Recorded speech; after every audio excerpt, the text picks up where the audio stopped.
পৌহারী বাবাকে স্বামীজি খুব শ্রদ্ধা করতেন, তাকে দর্শনও করেছেন। স্বামীজি শুনেছিলেন পৌহারী বাবার কুঠিয়ায় একবার এক চোর ঢুকেছিল। তার জিনিসপত্র চুরি করে পালাবার মুহূর্তে পৌহারী বাবার ঘুম ভেঙে যায়। চোর ভয় পেয়ে জিনিসপত্র ফেলেই পালাতে থাকে।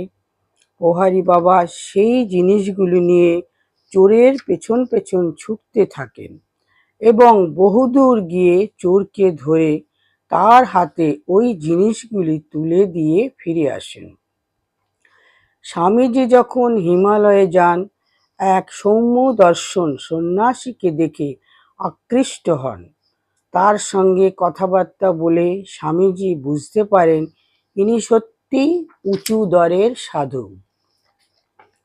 কিন্তু স্বামীজি অবাক হয়ে গেলেন যখন তার মুখে শুনলেন তিনিই সেই ব্যক্তি যে পৌহারী বাবার কুঠিয়ায় চুরি করতে গেছিল।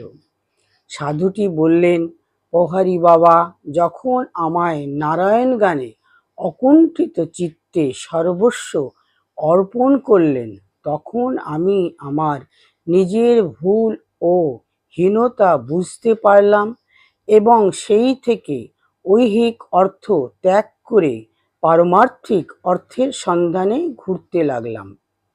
এই দৃষ্টান্ত স্বামীজির মনে গভীর রেখাপাত করেছিল। এই সাধুর কথা মনে রেখেই পরবর্তীকালে তিনি বলতেন, পাপীদের মধ্যেও সাধুত্বের বীজ লুকিয়ে থাকে। পরিব্রাজক জীবনের আরেকটি ঘটনা। মিরাটে এসে স্বামীজির দেখা হয়ে গেল আর কয়েকজন গুরু ভাইয়ের সঙ্গে। তারাও সন্ন্যাস গ্রহণ করে পরিব্রাজক বেশে ঘুরছিলেন। সকলে মিলে এক জায়গায় উঠলেন। স্বামীজির খুব পড়াশোনার অভ্যাস। এক গুরুভাই প্রতিদিন স্থানীয় এক লাইব্রেরি থেকে তার জন্য বই নিয়ে আসেন। মোটা মোটা বই, কিন্তু স্বামীজির তা একদিনেই পড়া হয়ে যায়। তাই পরদিনই সেই বই ফেরত দিয়ে নতুন বই আনতে হয়। লাইব্রেরিয়ান এতে ভাবলেন স্বামীজি লোককে দেখানোর জন্য পড়ার ভান করছেন শুধু। স্বামীজির গুরুভাইয়ের কাছে তিনি এই সন্দেহের ইঙ্গিতও দিলেন। স্বামীজির একথা জেনে একদিন নিজে সেই লাইব্রেরিয়ানের কাছে হাজির হলেন এবং বললেন, আমি সব কটা বই ভালো করে পড়েছি। আপনার সন্দেহ হলে আপনি যে কোনো বই থেকে যে কোনো প্রশ্ন করে দেখতে পারেন। লাইব্রেরিয়ান তাই করলেন। স্বামীজি সব প্রশ্নের উপযুক্ত উত্তর দিলেন দেখে লাইব্রেরিয়ানের বিস্ময়ের সীমা রইল না। তিনি ভাবতে লাগলেন, এও কি সম্ভব? ক্ষেত্রীর রাজার সঙ্গে পরিচয় হবার পরে স্বামীজি যখন তার অতিথি হয়েছিলেন, তখন রাজা লক্ষ্য করেছিলেন স্বামীজি পড়বার সময় বইয়ের দিকে তাকিয়ে খুব তাড়াতাড়ি পৃষ্ঠাগুলো শুধু উল্টে যান আর তাতেই তার গোটা বইটা পড়া হয়ে যায়। স্বামীজিকে জিজ্ঞাসা করলে কি করে এটা সম্ভব?